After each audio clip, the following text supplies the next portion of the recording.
ഏങ്ങുന്നിതാ ഇരുളിൽ പൊൻതാരകം ചിരിയിൽ വിരിയുമ്പോഴും പൊഴിയും ഈ ജീവിതം ജീവിതം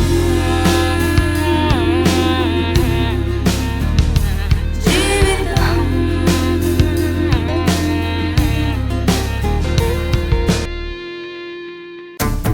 വീട്ടുകാര്യങ്ങൾ അവതാളത്തിലായതിൽ മനീഷിനെയും ലൈലയെയും കുറ്റപ്പെടുത്തുന്ന സുമിത്ര, ഉദയന് ചായയുമായി എത്തുന്ന നന്ദന, ഹരിയുമായുള്ള സ്നേഹബന്ധത്തിന്റെ വിവരം ഉദയൻ നന്ദനയോട് ചോദിക്കുന്നു. നന്ദനയുടെ വാക്കുകൾ ഇഷ്ടപ്പെടാതെ ഉദയൻ ചായ ഗ്ലാസ് തട്ടിത്തെറിപ്പിക്കുന്നു. അവിടെ എത്തുന്ന പ്രതിഭയുടെ മുന്നിൽ ഉദയനും നന്ദനയും സ്നേഹം അഭിനയിക്കുന്നു. ലൈലയെ ഈ വീട്ടിൽ നിന്ന് ഒഴിവാക്കണമെന്ന് സുമിത്ര മനീഷിനോട് പറയുന്നു. ലൈലയോട് തന്ത്രപൂർവം വീട്ടിൽ പോയി വരാൻ ആവശ്യപ്പെടുന്ന സുമിത്ര ഇനി തുടർന്ന് കാണുക. ജീവിതത്തിൽ ഇതുവരെ ഉദയന് കാര്യമായ ചെലവൊന്നും ഇല്ലായിരുന്നല്ലോ. കയ്യില് ഇഷ്ടം പോലെ പണവും കാണും. അപ്പൊ പിന്നെ എത്ര വേണമെങ്കിലും ചെലവാക്കല്ലോ. അതെ അതെ, അതിനുള്ള എമൗണ്ട് ഞാൻ നന്ദനയുടെ അക്കൗണ്ടിലേക്ക് നേരത്തെ ട്രാൻസ്ഫർ ചെയ്തു. ആന്നേ, പിന്നെ പോരെങ്കിൽ എത്ര രൂപയും തരാൻ അമ്മ റെഡിയാ.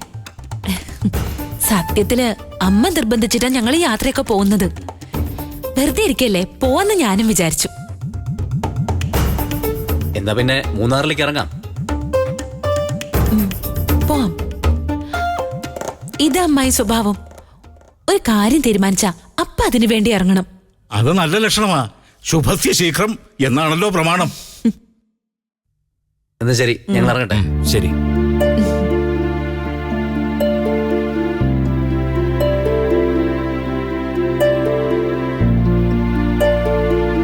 അപ്പൊ ശരി. ആ ശരി. ശരി മോളെ.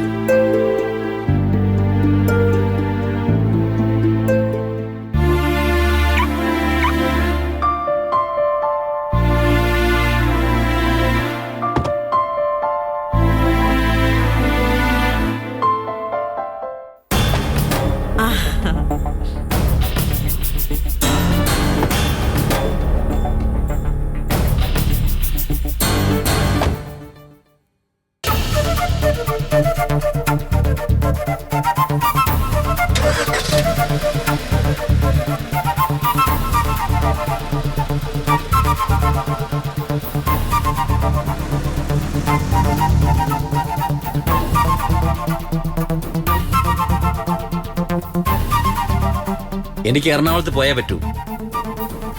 അവിടെ ടൗൺ ഹാളിലെത്തണം. നാടകത്തിന്റെ കാര്യ. എനിക്ക് മൂന്നാറിൽ പോയേ പറ്റൂ. ഇതുവരെ പോവാത്ത സ്ഥലം. ഇരവികുളത്തെ പാർക്ക് കാണണം, മാട്ടുപെട്ടി പോണം, ഷോപ്പിംഗ് എല്ലാം ഇവിടെ കുറഞ്ഞ വിലയ്ക്ക് കിട്ടുമത്രേ. ഞാൻ എന്തായാലും ആഗ്രഹിച്ചതാ മൂന്നാറിൽ പോണെന്ന്. അതുകൊണ്ടാ അങ്ങനെ അമ്മായിയോട് പറഞ്ഞതും അങ്ങോട്ടാ യാത്ര എന്ന്. അവരോട് പറഞ്ഞതൊക്കെ അവിടെ നിൽക്കട്ടെ. നമ്മളിപ്പോ പോകുന്നത് എറണാകുളത്തേക്കാ. അതെങ്ങനെയാ ശരിയാവുക?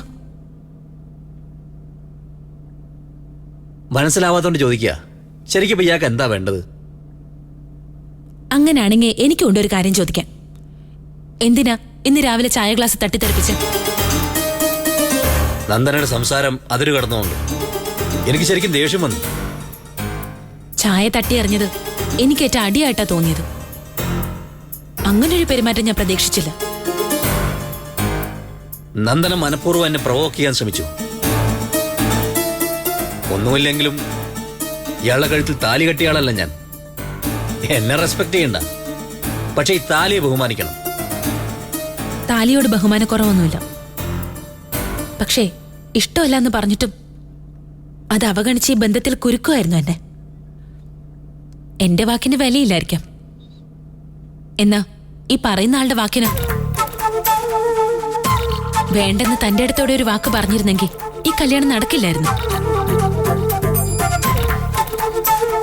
അമ്മയെ ഓർത്ത് തയ്യാറാവേണ്ടി വന്നു എന്നുള്ളത് പറഞ്ഞു നിൽക്കാൻ ഒരു കാരണം മാത്രം. ഇത്രയും ബോൾഡായി ആർഗ്യൂ ചെയ്യുന്നത് എനിക്ക് ഒരു കാര്യം ചെയ്യാവുന്നേ ഉള്ളൂ. എന്റെ അമ്മയോട് ഇതുവരെയുള്ള എല്ലാ വിവരങ്ങളും തുറന്നു പറയുക. എല്ലാന്ന് വെച്ചാ എല്ലാം. നമ്മുടെ കല്യാണത്തിന് മുമ്പ് തന്റെ ലൈഫിലുണ്ടായ സംഭവബഹുലമായ കാര്യങ്ങളെല്ലാം എന്നിട്ട് ബാഗ് എടുത്ത് തന്റെ വീട്ടിലേക്ക് മടങ്ങാം. എന്നോട് യാത്ര പോലും പറയണമെന്നില്ല. കൊണ്ടുവിട്ടാ ഞാൻ പൊക്കോളാം. ഓക്കെ, ഒരു കോംപ്രമൈസിന് ഞാൻ തയ്യാറാ. പക്ഷെ അതിനു മുമ്പ് എന്റെ അമ്മയ്ക്ക് കാര്യങ്ങൾ കൺവിൻസ്ഡ് ആവണം. എന്നാൽ അതിൻ്റെതായ ഷോക്ക് അമ്മയ്ക്ക് ഉണ്ടാവാനും പാടില്ല. എങ്കിൽ ഷുവർ, ഞാൻ നന്ദനയെ ഉദയന്നൂർ കൊണ്ടുവിട്ടിരിക്കും.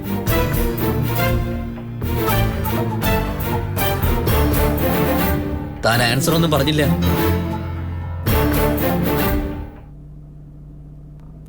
വലിയൊരു ചോദ്യചിഹ്നത്തിന് മുന്നിലാണ് എന്നെ കൊണ്ടു നിർത്തിയിരിക്കുന്നത്. ഉത്തരം എന്തായിരിക്കും എന്ന് ഈ ചോദിച്ചാളിന് വ്യക്തമായിട്ട് അറിയുകയും ചെയ്യും.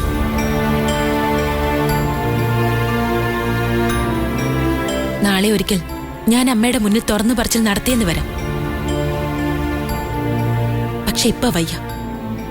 അതിന് കാരണമുണ്ട്. പെറ്റമ്മയെ തെറ്റിദ്ധരിപ്പിച്ച ഒരാളുടെ കൂടെയാ ജീവിക്കുന്നതെങ്കിലും ഞാനൊരു മകളാ. മകന്റെ നന്മയ്ക്കായി പ്രാർത്ഥനയോടെ ജീവിക്കുന്ന ഒരു അമ്മയുടെ മനസ്സ് തൊട്ടറിയാം എനിക്ക്. ആ പ്രാർത്ഥനയെ അവഗണിച്ചിട്ട് കടന്നു കളയാനുള്ള ക്രൂരത എനിക്കില്ല.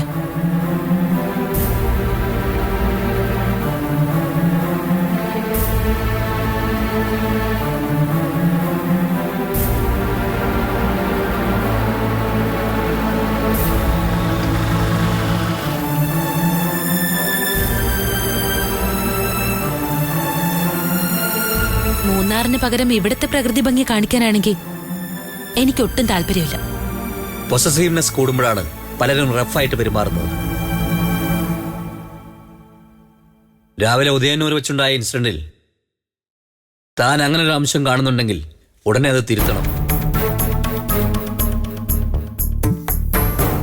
നന്ദന ഇന്നലെ എന്തായിരുന്നോ, ഇന്ന് എന്താണോ, നാളെ എന്താവുമെന്നോ ഐ ഡോണ്ട് കെയർ. എന്റെ പരിഗണനയിൽ അത് വരുന്നില്ല. ഭാര്യയുടെ പഴയ പ്രേമത്തെ പറ്റി അറിയുമ്പോൾ പൊട്ടിത്തെറിക്കുകയും അവളുടെ കവളത്തടിക്കുന്നതിന് പകരം ചായക്കപ്പ് തട്ടിത്തെറിപ്പിക്കുകയും ചെയ്യുന്ന ഒരു ഭർത്താവല്ല ഞാൻ. ഇനിയിപ്പോ നന്ദന പ്രഗ്നന്റ് ആണെന്ന് ഇരിക്കട്ടെ, ഞാനത് കേട്ട് ഷോക്ക്ഡ് ആവാനൊന്നും പോകുന്നില്ല. തനിക്കത് എങ്ങനെ വേണമെങ്കിലും ഹാൻഡിൽ ചെയ്യാം. പക്ഷേ അത് വെച്ച് എന്നെ തോൽപ്പിക്കാന്ന് വിചാരിക്കരുത്. അങ്ങനെ ഒരു തെറ്റിദ്ധാരണയൊന്നും എനിക്കില്ല. എങ്കിൽ വളരെ സിൻസിയറായിട്ട് ഞാനൊരു കാര്യം പറയാം.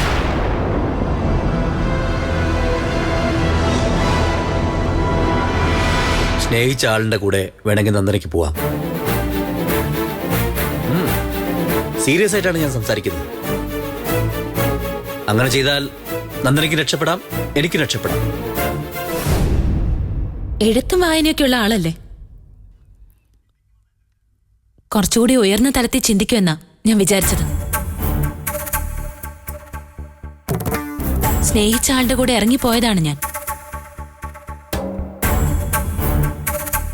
ഹരിയേട്ടനുമായി ജീവിക്കാനുള്ള മോഹം കൊണ്ട് അങ്ങനെ ചെയ്തത്.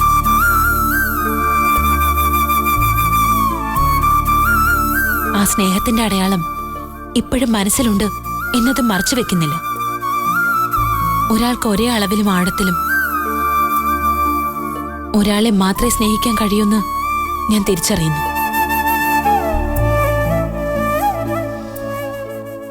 പക്ഷേ ഇന്ന് ഞാനൊരു ഭാര്യ. ആര് കെട്ടിത്തന്നതാണെങ്കിലും ഞാൻ കഴുത്തിലണിയുന്ന ഒരു തരി പൊന്നുകൊണ്ടുള്ള ഈ മിന്നിന്റെ വില അത് നിസാരമല്ല.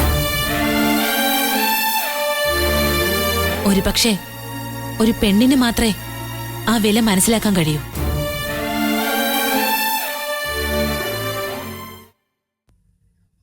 താലി അണിഞ്ഞ പെണ്ണെന്ന നിലയിൽ എനിക്കൊരു അന്തസ്സുണ്ട്. അതെനിക്ക് പാലിച്ചേ പറ്റൂ. ആ, പിന്നൊരു ഓപ്ഷനുണ്ട്. കെട്ടിയ ആളിനെ തന്നെ ഇത് തിരിച്ചെടുത്തിട്ട് എന്നെ ഒഴിവാക്കാം. തെളിച്ചു പറയാം. മാന്യമായ ഒരു ഡിവോഴ്സ്. ഞാൻ പോയിക്കോളാം. നന്ദന ഭംഗിയായി സംസാരിച്ചു, ബുദ്ധിപൂർവം പോയിന്റ്സ് അവതരിപ്പിച്ചു. പറയാനും കേൾക്കാനും കൊള്ളാം. പക്ഷേ പ്രാക്ടിക്കലായി അത് നടക്കില്ല എന്ന് തനിക്കും അറിയാം, എനിക്കും അറിയാം.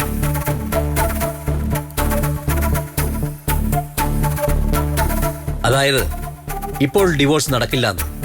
ആ, പിന്നീട് നമുക്ക് ആലോചിച്ച് അത് തന്നെ ചെയ്യേണ്ടി വരും. എത്ര നാൾ കഴിഞ്ഞായിരിക്കുമെന്ന് ഇപ്പോഴെങ്ങനെ പറയും? സമാന്തര രേഖകളായി അവസാനം വരെ സഞ്ചരിക്കുന്നതിൽ അർത്ഥമില്ല. ഇപ്പൊ എന്ത് ചെയ്യാനാ ഉദ്ദേശിക്കുന്നത്? ഇന്നത്തെ കാര്യമാണ് ചോദിച്ചെങ്കിൽ പറയാം. ഇമ്മീഡിയറ്റ് ആയിട്ട് എനിക്ക് പോകണം, എറണാകുളത്ത് എത്തണം.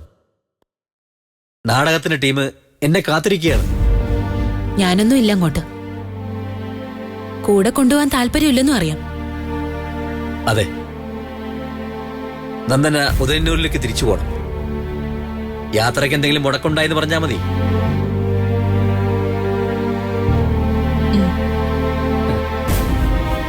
ഭാര്യ ഭർത്താക്കന്മാർക്കിടയിൽ ഒരു കാര്യത്തിലെങ്കിലും ഐക്യമുണ്ടായി. തന്റെ മുത്തശ്ശിയുടെ വീണ്ടും എത്താനുള്ള താല്പര്യമാണെന്നറിയാം. എനിവേ, എനിക്കെന്റെ യാത്രയാണ് പ്രധാനം. അടുത്ത ടാക്സി സ്റ്റാൻഡിൽ ഡ്രോപ്പ് ചെയ്യാൻ ഞാൻ.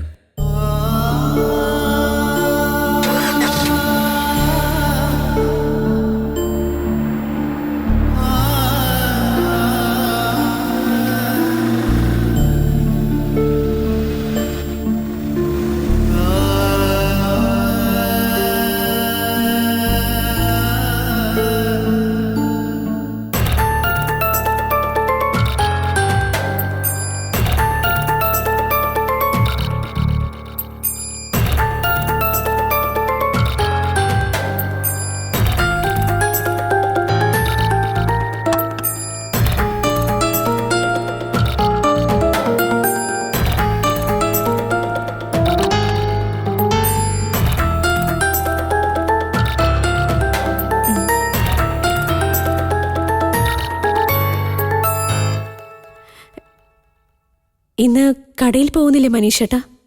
ആ, പോണം. ചന്ത ദിവസമല്ലേ, രാവിലെ നേരത്തെ കട തുറന്ന നല്ലതല്ലേ? പിന്നെ 2 ലക്ഷം രൂപയുടെ കച്ചവടം നടക്കുകയല്ലേ രാവിലെ. ദേ, ഒന്നും അറിയാത്ത പോലെ സംസാരിക്കില്ലേ നീ. അങ്ങോട്ട് പോകാനേ തോന്നുന്നില്ല എന്നുള്ളതാ സത്യം. ഞാനൊരു കാര്യം പറഞ്ഞാ ദേഷ്യപ്പെടൂ? ദേഷ്യപ്പെടാനുള്ള കാര്യമാണെങ്കിൽ ദേഷ്യപ്പെടും. എന്തായാലും പറ.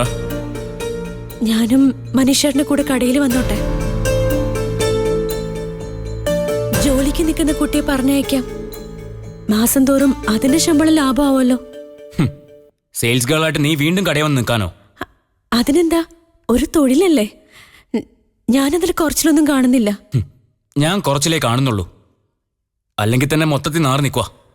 ഞാൻ കൂടെ വന്നോണ്ടാണോ? അതും ഒരു കാരണമാണെന്ന് വെച്ചോ. ഒന്നും വേണ്ടായിരുന്നു, എനിക്കിപ്പോ അങ്ങനെ തോന്നുന്നേ.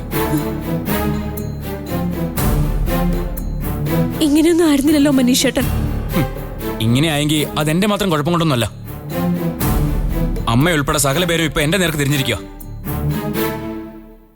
അമ്മ വലിയ കണിശക്കാരിയാ, വിട്ടുവീഴ്ചയ്ക്കൊന്നുമില്ലാന്ന് നേരത്തെ എന്നോട് പറഞ്ഞിരുന്നതാ. ഇവിടെ വന്ന് കണ്ടപ്പോഴേ എനിക്കത് മനസ്സിലായി. പക്ഷെ എനിക്ക് അമ്മയോട് ദേഷ്യം തോന്നുന്നില്ല.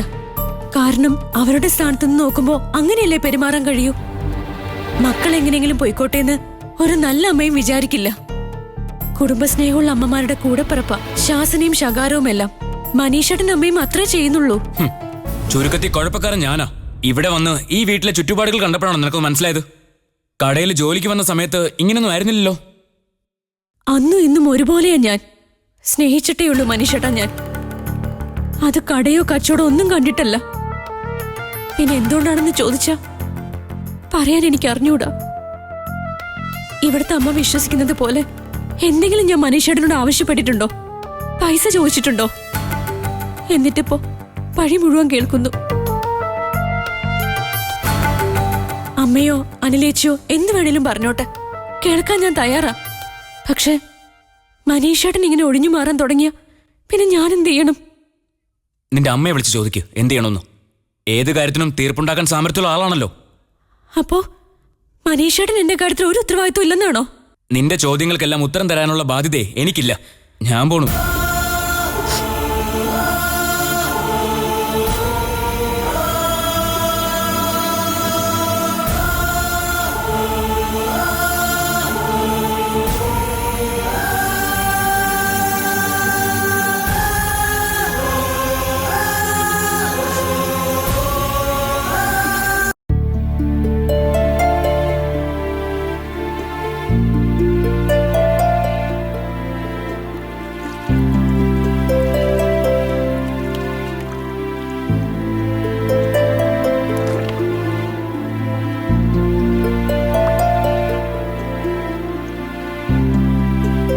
ആ സുമിത്ര ഇല്ലേ മോളെ? ഒന്ന് വിളിച്ചേ.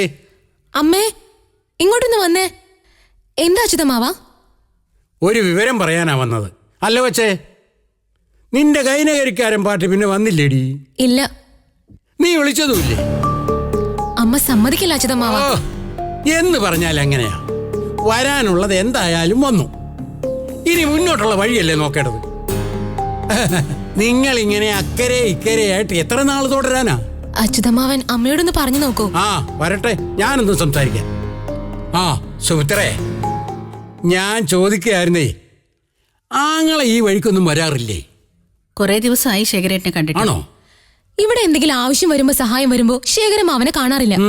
എന്നാ ശേഖരമാവൻ എന്തെങ്കിലും ആവശ്യം ഉണ്ടെങ്കിൽ അപ്പ വരെയും ചെയ്യും. ശേഖരേട്ടന്റെ എന്താവശ്യമാണ് നീ സാധിച്ചു കൊടുത്തത്? ചുമ്മാ തിരിക്കാനല്ലേ? നീ നിന്റെ കാര്യം നോക്ക്. ആ നിങ്ങൾ അമ്മയും മോളും കൂടെ പിന്നെ തർക്കിക്കാം. ഞാനൊരു കാര്യം പറഞ്ഞിട്ട് പോകാൻ വന്നതാ. എന്താ അച്ചുവേട്ടാ? ശേഖരൻ സുമിത്രയുടെ മൂത്ത സഹോദരനാണ്.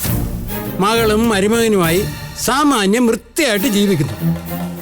അവര് തരക്കേടില്ലാത്ത ഒരു ബിസിനസ്സും നടത്തുന്നു. ആ ഇതൊക്കെ എല്ലാവർക്കും അറിയാവുന്ന സംഗതിയാ. എന്നാ ആർക്കും അറിയാത്ത ഒരു കാര്യം കഴിഞ്ഞ ദിവസം നടന്നു. സുമിത്രയ്ക്ക് അതിനെപ്പറ്റി വല്ല വിവരവും കിട്ടിയിട്ടുണ്ടോ? ഇല്ല. ശേഖരന്റെ വീട്ടിൽ ചില പുതിയ താമസക്കാര് വന്നു കൂടിയിട്ടുണ്ട്. അതാരാ? ആ അതാണല്ലോ പറഞ്ഞു വരുന്നത്. ശേഖരൻ ഒരു പണി പറ്റിച്ചു സുമിത്രേ. ഒന്നല്ല 2 പണി എന്നാ പറയണ്ടേ. ഒരു പെണ്ണും പിള്ളേരെ എടുത്തുകൊണ്ട് വന്ന് ശേഖരന്റെ വീട്ടിൽ താമസം ഉറപ്പിച്ചിരിക്കുക. ഞാൻ കണ്ടില്ലേ, കേട്ട കാര്യം.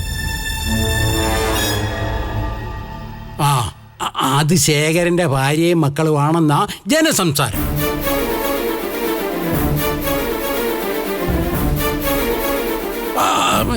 കേട്ടപ്പോ ഞാനും വിശ്വസിച്ചില്ല സുമിത്രേ. ആ നാട്ടുകാരെന്തായാലും വെറുതെ പറഞ്ഞുണ്ടാക്കത്തില്ലല്ലോ. അതിലേ ചെന്നൊന്ന് അന്വേഷിക്കണമെന്നുണ്ടായിരുന്നു. പിന്നെ വിചാരിച്ച് വേണ്ടാന്ന്. വിവരം അറിഞ്ഞപ്പോ സുമിത്രയോടൊന്ന് പറയണമെന്ന് തോന്നി. അതുകൊണ്ടാ ഞാൻ ഇങ്ങോട്ട് വന്നത്. ആ ഞാൻ ഇറങ്ങുക. ആ വൈദ്യശാലയിലൊന്ന് കയറണം. ആഹാ അല്ല, ആ മറ്റേ കൊച്ചിനെ കണ്ടില്ലല്ലോ, മനീഷിന്റെ പെണ്ണ്? അപ്പുറത്തുണ്ട്. ഓ ആ കാണാത്തത് കൊണ്ട് ചോദിച്ചെന്നേ ഉള്ളൂ. എന്നാ പിന്നെ ശരി, ഞാൻ ഇറങ്ങുക.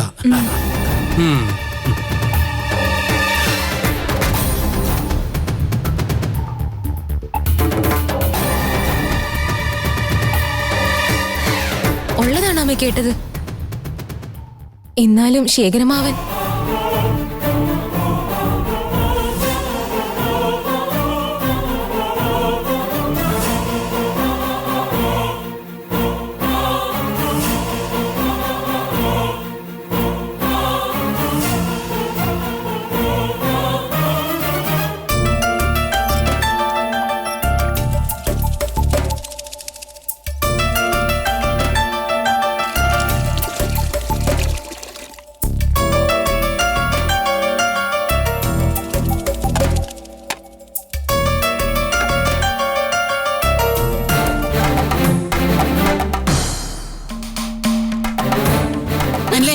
എന്റെ സാരി ഒന്നും തേച്ചു വെച്ചിട്ടില്ലേ നീ?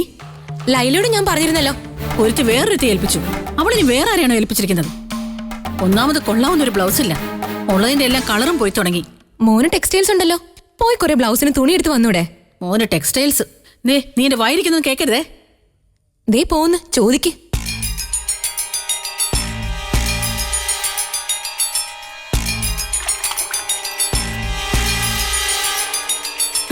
എന്റെ ഒരു സാരി തേച്ചു വെച്ചു എന്ന് കരുതി നിന്റെ കയ്യിൽ വളയെന്ന് ഊരി പോവില്ലല്ലോ. സാരി തേക്കണോന്ന് ഞാൻ അറിഞ്ഞില്ല അമ്മേ. അല്ല നിന്നോട് പറഞ്ഞില്ലേ? ഇല്ല. പറഞ്ഞില്ലെങ്കിൽ വേണ്ട, നോക്കിയും കണ്ട് ചെയ്തൂടെ നിനക്ക്? അല്ലെങ്കിലും ഇതുവരെ നീ ചെയ്തു വെച്ചതൊന്നും ഇവിടെ ആരും പറഞ്ഞു തന്നിട്ടല്ലോ. ഏത് സാരി അമ്മേ? ഞാൻ തേച്ചു തരാം. നിന്റെ ഓരോ ഓശാരവും വേണ്ടെങ്കിലോ ഉടുത്തതും കൊണ്ട് ഞാൻ പൊയ്ക്കോളാം. ജീവിതം മുഷിഞ്ഞു, പിന്നല്ലേ സാരി.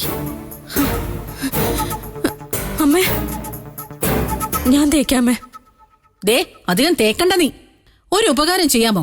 ഇവിടെ നിന്ന് പോയി തരാമോ? മനീഷേട്ടൻ പറയാതെ ലൈല പോവോ അമ്മേ? അതൊന്നും എനിക്കറിയണ്ട. അവന്റെ ബിസിനസ്സും ജീവിതം ഒരു വഴിക്കാക്കി നീ. ഇനി കുടുംബം കൂടി നശിപ്പിക്കാൻ ഇറങ്ങി തിരിച്ചിരിക്കേ ഇവിടെ. നാണോ മാനോ ഉണ്ടോടി നിനക്ക്? എത്ര തവണ ഞാൻ പറഞ്ഞു ഈ വീട്ടിൽ നിന്ന് ഇറങ്ങി പോവാൻ. പിന്നെയും കടിച്ചു തൂങ്ങി കിടക്കുക. അതെങ്ങനെയാ? കണ്ടിടന്നിറങ്ങി ശീലിച്ചതായിരിക്കും. ദൈവം ഏതെങ്ങനെയൊന്നും പറയില്ലേ അമ്മേ. അങ്ങനെയല്ല എന്നെ വീട്ടിൽ വളർത്തിയത്. അതുകൊണ്ടല്ലേ മനീഷേട്ടൻ എന്നെ കടയിൽ ജോലിക്ക് നിർത്തിയത്. അവൻ നിനക്ക് ജോലി തന്നു, നീ അവന് പണിയും കൊടുത്തു. കടയുടെ കാര്യത്തിന് ഏതായാലും ഒരു തീരുമാനമായി. പെണ്ണെ, ഇങ്ങനെ പാവമായിട്ട് അഭിനയിച്ച എന്നും ഇവിടെ കഴിഞ്ഞുകൂടാന്ന് കരുതണ്ട നീ. ഞാനിത് സമ്മതിച്ചു തരില്ല. അല്ലെങ്കിൽ പോയി സ്ത്രീധനം വാങ്ങിച്ചിട്ട് വരട്ടെ, അല്ലേ അമ്മേ? നീ എന്താ നേരം പോക്ക് പറഞ്ഞതാ? എവിടെന്ന് സ്ത്രീധനം കൊണ്ടുവരാനടി? ഓട്ടോറിക്ഷ അല്ലാതെ ടൂറിസ്റ്റ് ബസ് അല്ല ഇവളുടെ അച്ഛന്റെ വരുമാന മാർഗം. അതും വാടകയ്ക്ക്. ആ ചക്കട വണ്ടി ഉരുട്ടിക്കൊണ്ട് നടന്നാ അത്താഴപ്പട്ടിണി കൂടാതെ കഴിയാമായിരിക്കും. അപ്പോഴാ അവളുടെ ഒരു സ്ത്രീധനം. എന്നാലും പോയൊന്ന് നോക്കുന്നോണ്ട് കുഴപ്പമൊന്നുമില്ലല്ലോ. ഇവളായിട്ട് കൊണ്ടിരുന്ന സ്ത്രീധനം ഇവിടെ ആർക്കും വേണ്ട. അങ്ങനെ ഇവിടെ ആരും രക്ഷപ്പെടുകയും വേണ്ട. പിന്നെ പോകുന്നത് നല്ലതാ. അത് എന്നേക്കുമായിട്ടുള്ള പോക്കായിരിക്കണം. ഇനി മേലാൽ ഈ മുറ്റത്ത് കണ്ടുപോകരുത്. പോയി ചാവോ ജീവിക്കോ എന്താന്ന് വെച്ചാ ചെയ്യും. ഒന്നും പറയാനില്ല ലൈലയ്ക്ക്? ഉണ്ട്. പിന്നെയും പിന്നെ ഇവിടെ ഇങ്ങനെ കേട്ടുകൊണ്ട് തുടരുന്നതിലും നല്ലത് പോകുന്നത് തന്നെയാ. ആ, അങ്ങനെ നല്ല ബുദ്ധി തോന്നട്ടെ നിനക്ക്. അമ്മ പറഞ്ഞതുപോലെ ജീവിക്കാനായിരിക്കില്ല ഞാൻ പോകുന്നത്. ഇവിടെ നിന്ന് ഇറങ്ങേണ്ടി വന്ന എന്റെ വീട്ടിലെത്തുന്നത് ഞാനായിരിക്കില്ല, എന്റെ ശവമായിരിക്കും.